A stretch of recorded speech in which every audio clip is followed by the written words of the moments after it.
Rascal and the Monster by Paul Jennings, illustrated by Bob Lee.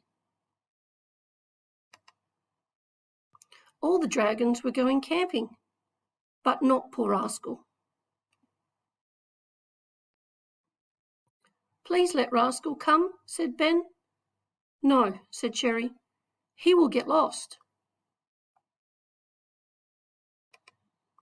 The dragons were happy, but Ben wanted Rascal.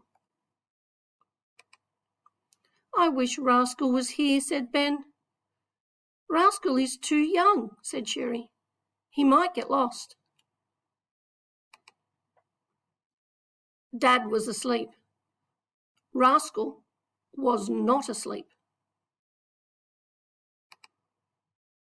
Rascal sniffed and sniffed. He could smell Ben.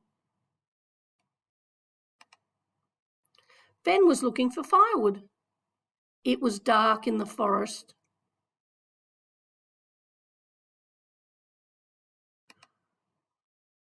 Ben was all alone.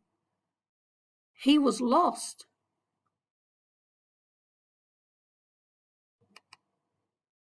Rascal sniffed and sniffed. He followed Ben's trail.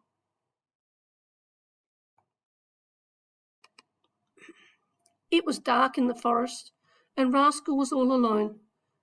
He was scared, but he was not lost. Just then, Rascal saw something scary. A monster with little eyes.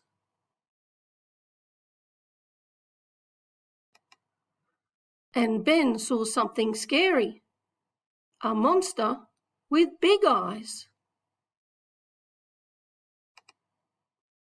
There was a big monster and a little monster.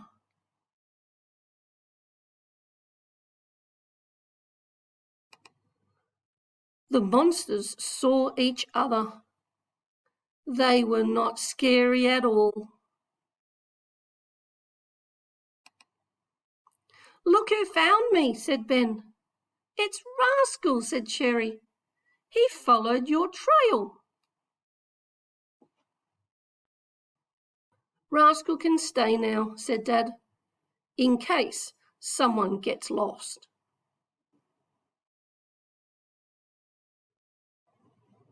How many Rascal books have you read?